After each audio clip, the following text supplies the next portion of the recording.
Okay, so today we're going to talk about a little bit about the hype machine. Things that bother me. Yeah. So you know what? What started this off Hmm. was last week I was watching an OHL game, and this announcer, play-by-play guy, that has a head the size of a dump truck, never played a sport. If he did, I'd be shocked. Yeah. Okay, and I just it irks me. You know, Dalton Prout and I were talking about this one day. How I was saying, what's the reporters like after the game and stuff? He goes, Andy, it's like, you come after a loss, and this guy comes up to you, fat, and he's got dandruff on his suit jacket, coffee breath, and cigarette breath, and he goes, so what was wrong tonight? Like they're so sure of what they're talking about, right? So I was just watching, and two guys went to fight, and this guy goes, oh, and then and he said it so like he's done this several times. How the guys are just they're getting their flippers off, like he made it like just like it's not a big deal, right? Got their flippers off, and I'm like, it just and I know they're just making the game colorful and all that stuff, but it bothers me. You know what I mean? So then it was that, and then it was last week. There was Ivan. Is that Ivan Provorov? Ivan Provorov. Provorov didn't go out for warm ups. I don't want to go in the story because I don't really care. But he didn't go out for the warm ups for the Philadelphia Flyers. So then the next thing in the media, they made it so huge that he didn't go out for warm up. Yeah. Right? The hype machine made this into the coach having to answer questions after this guy answering questions when he just made a choice not to go to warm up because of whatever. Yeah. And if the media doesn't, if they just done, like, who cares if someone's not out in warm up? Honestly, who cares? Maybe the question is, oh, is he not playing? And then he's done. Oh, something must have happened. But they have to dig and dig and dig to come up with a story that doesn't matter actually to anyone. Yeah. Yeah. Well, My opinion. yeah. But they have to go into like you said, the coach has to answer a question. The league does. The player does. Other players are being interviewed about it. Yeah. Like it's this huge thing. Yeah. And if you don't answer it the right way, yeah. And it's funny, like the thing for me with all the media story stuff is when guys aren't making it the story, like when the actual player isn't making it a story. So in the Provorov case, like this guy didn't say one thing. He just didn't go out for warmups. He wasn't doing the Colin Kaepernick take a knee for the national anthem where it's like you're begging for the attention, right? good point. So it's like it wasn't him that was trying to make the story. He just didn't go out for warm up, right? And whatever the reason is, whether you agree or disagree, I don't care. That's not the point of what we're talking about. It's that now the people in media found something to dig a story out of, right? So this guy's got to now answer a question after the game about it, and they're asking why this guy got to play and why this and why that. The coach has to answer. The league has to answer. Like people are asking for repercussions. Shouldn't he be from punished? The league. Should he be punished? Like all this stuff. You go for warm up. And it's man. like there's no story here, guys. There's no story here. Like this guy made a personal decision. He didn't go out for warm ups. It's none of your business what he's doing because he didn't try to make it a story. That's right. If he was begging for the attention, go for it. Right? If somebody's begging for the attention on it, then go for it, man. Go make it a story and blow it up and do whatever you want. But they always got to go find something. They got to find something to like turn into a big deal when it's not a big deal, and it has nothing to do with the subject of what happened. It has to do with what the media reaction is to all this stuff.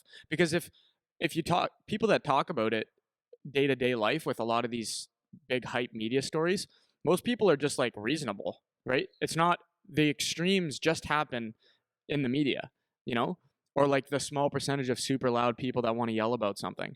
But most people are just like, whatever. You know what I mean? Whatever. Or they say a little bit this way, a little bit that way, and then it's not really, everyone kind of agrees for the most part.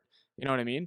And so it's just funny to watch everybody's got to go dig for something when there's nothing there, And it's just, it's too bad. Like from the perspective of the game, like I understand that you're trying to sell the game, so you need to make stories, you need people to want to watch, you need people to want to buy stuff, whatever.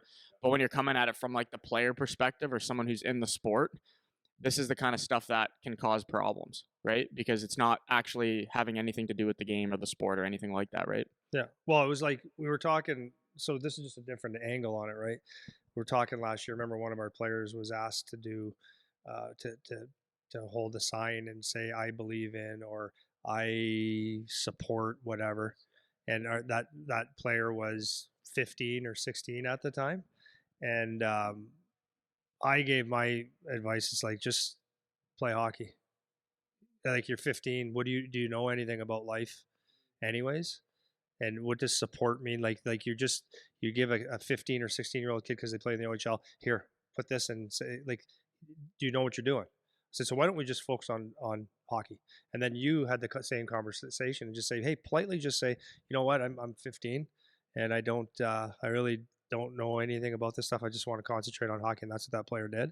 And it was like, saved them from getting out there. Now, will it hurt someone to do it? No, but if you don't even know what you're doing, it's like, just to say things like, I support this. It's like, what do you mean by that? Well, this is where I actually get upset now, when it starts to get to kid stuff.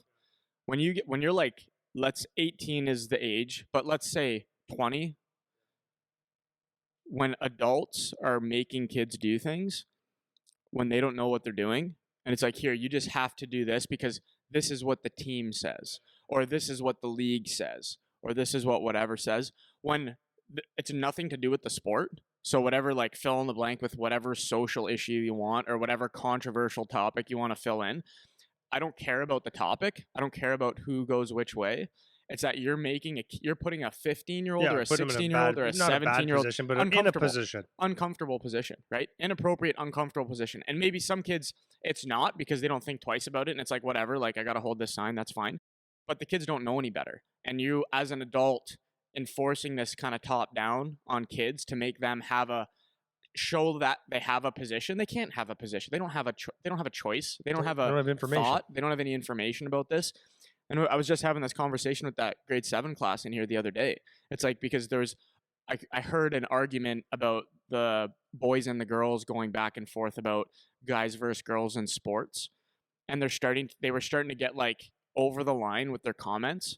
And I'm like, you guys are 12. Like, you guys don't know anything about any of this stuff. It's like, you don't need to be in a position as a kid where you have to take a stance on any kind of controversial issue that hasn't even been worked out by adults yet, right? Like, if all the adults are fighting about it, like, you're making a kid hold a sign, or you're making a kid have an opinion or whatever, and it's not appropriate, and it's not even what it's about. It's not about that. Like, the kids are just trying to play hockey, man. They just want to play hockey. So you make this kid have a voice about a certain issue, and it's like, what does this kid know? So when that kid comes to me last year and he's asking me about it, and he's just like, I don't know why I need to do this. I don't know how to respond, he said. And I don't know how to respond, right? So it's like, I'm asking you to do this thing. He's like, I don't know what this means, and I don't know how to respond, because this was a kid that has a little bit more thought to what he's doing. And it's like, so now you're making this kid feel uncomfortable, like he has to go with something that he doesn't know what the right thing is, right? So that is just a great example of how irresponsible things can be with the media or with the adults that are in charge. That's when I start to actually get pissed off about it, because it's like, you're making a kid do it. You know what I mean? Where they don't have the agency yet to make that choice, and you're forcing it on them, right? That's where to me, that starts to cross a different level, where it's just completely inappropriate as grown-ups to make kids partake in whatever it is that you're trying to push, you know? Yeah, just because you don't hold the sign and say, I support, doesn't mean that you hate. Yeah.